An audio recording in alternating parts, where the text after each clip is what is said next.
You guys sound really great. Oh, thanks. It's Sounds really like early in the morning for us, too. What time do you guys usually go to bed? Well, I got in around 6 in the morning.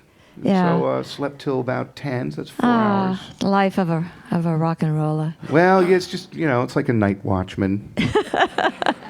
Only got to yell more. Yeah. You guys sound like you've been playing together for a really long time. Well, thanks. Well, Yeah. I've known Jono since Blues Traveler started. When we came in, we were young, terrified little boys coming into New York from New Jersey. And, we were at the Port Authority bus station. And Jono with our met you? little paper bags full of our clothes. And Jono was there, reading his off-track betting reports with his pimp hat on. And he saw us there, and he said, "Hey, you guys look scared. You need some hot soup, some coffee. Come over to my place." That could be a threat. Before we knew what happened, we were, in this horrible life that you see before us. There's no way out. Once you get in, it's really hard to get out. Yeah. So, I loved that I caught that you were developing this new project. You've been kind of doing solo stuff, and Blues Traveler's still out there. But how did this band come together? Seriously, because you guys look like you got a good vibe. Well, Jono really was in the scene in New York in the 80s when we got there. He was playing in this band, Joey Miserable and the Worms, but New York, not many people remember this, they had this cabaret law where no more than 3 musicians were allowed on stage. So Jono had to cut it down to a trio, the Sweet Tones. And it was one of the best bands I'd seen, and especially being like a teenager, come in and see this guy work a room, we hit it off right away, and I'd go and sit in with him wherever I could, and just get immersed in the scene that he really made some inroads in. And that bar that he worked at, Nightingale's, became our kind of headquarters, and we would open for the Worms. And eventually they repealed that law, so suddenly there was all this work in New York City. So there we were, ready to work with all these bars hiring bands and stuff. And it was a really fun scene to be a part of. And I was going to the New School for Social Research, and there was this really wonderful jazz program because they didn't have rules yet. They didn't have a curriculum, so it was this accumulation of these really cool jazz musicians just kind of talking about the philosophy of music. And then at night, you go hang out with the Worms and learn how to sell drinks and get people dancing. And it was like these 2 schools that one at night and one at day, and you learned, I think it taught us how to be musicians. So John and I have always been trying to find a time to do something together. And I think I wanted to get into co-writing, and it's really good to start that with somebody you trust real well. And that's what this became. Well, it's an extremely sweet sound. I'm so glad that you've revisited Jono, that's for sure. Well, Worms. thanks. Yeah, it sounds really good. Oh, yeah. Oh, it's a love fest.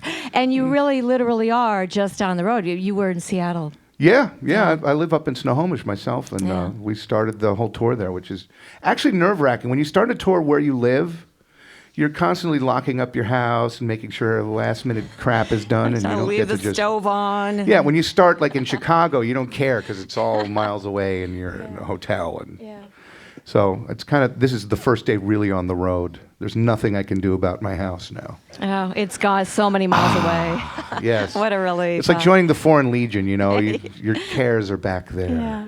Yeah. It was great to hear your voice again, by the way. Well, thank you. Isn't it? Yes. Oh, thanks. Cool. You sound really good, and the band sounds great behind you. I wanted to mention to our studio audience that you have done some interesting collaborations, like DJ Logic. I'm going, how does John Popper hook up with DJ Logic? That was just for beer money. It was, we just thought it would be fun to play together, and then Relics Records said, here's $100,000, make a record. And we were like, okay. Throw that money at me, would you? Yeah, a lot of beer went into that record. Yeah. And by beer, we're saying beer. Beer's sort of an all-inclusive catch-all category. Yeah. Hey, I can't let the afternoon go by without talking about that harp of yours. You're a virtuoso on it. Rare people can play like that. It just seems like it's just not even an extension. It's really part of what you do. Who were you first inspired by to pick it up anyway? The Blues Brothers. Really? I wanted to be a comedian, really, and I can watching a lot. Really? Thank you. I guess, yeah. Thank you. I was watching a lot of Saturday Night Live, and I saw the Blues Brothers, and I was like, "Wow, that's great." And then I think I was watching David Letterman, and this photographer had filmed the Blues Brothers and said, yeah, they kept saying how, Belushi kept saying Dan sounded like Paul Butterfield, and I'm thinking to myself, who's Paul Butterfield? And so I go out to my record exchange in Princeton, New Jersey, and they had a really good record store there. And who's Paul Butterfield? And they give me the live album, and I never heard harmonica playing like that. And I go to Kiss, is a 2-disc album, and I go to Kiss the album because it's so awesome, and I dropped it and broke it. But I had the second disc, and I memorized that. And Paul Butterfield started playing, the album I had, he was playing these Elmore James tunes and Muddy Waters, and that got me to the old blues guys. And somehow that led me to Jimi Hendrix. And when I heard Jimi Hendrix play, that's when I knew I wanted to be a musician. Because from there, it was like bebop and big band, any music sort of pertained after Hendrix. And I always say he's my favorite harmonica player, and he never played one. But it's at the heart of everything that. Yeah, he didn't care what he was playing. He made sounds on it, and that's really, I think, the thing I tried to directly rip off from him was, people decide what a harmonica is supposed to sound like, and those people are really annoying, bitter, miserable people. I love that. I love that, John, because I'm thinking that some kid is listening to you, and I hope that he feels that same thing you're just talking about. I've run into some kids who play harmonica, not even like me, but they take that spirit of, well, screw you. I want to play the way I want to play.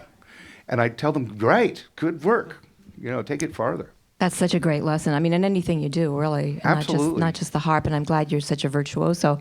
Show off. Thank you. Gotta That's love the it. gig. Yeah, totally. I'm thinking back to the Horde days, the Horde touring festivals of the 90s. That seems really a long time ago, but you guys were out there on the road constantly. Everybody had to go. You revitalized that jam band ethos, that whole thing. Well, thanks. We helped. I think You did. You were the there. thing about the jam bands is that they were all, playing live, and I mean, a lot of them still are. Mm-hmm. There's talk about bringing Horde back next year because it'll be the 20th anniversary. But, I'll believe that when I see it because everybody's out there in all different directions. It's hard to rein them all in and have them show up somewhere. But I think what's cool is in the old days, you had to do it for 6, weeks. And that's a huge commitment. But I think we're just talking about the way that they do Bonnaroo or Lollapalooza. And just a big giant thing. Yeah, a massive weekend. Right. And I think people would want to do that. So Well, having we'll see. said the Horde, I can't not say Blues Traveler. Oh, You have a well, big anniversary Blues coming up. Traveler, What's going on? Well, what's cool is that this co-writing session I did with these guys, I took that to Blues Traveler. We always felt like we had to do all of our writing in-house, like we somehow owed that to the Beatles.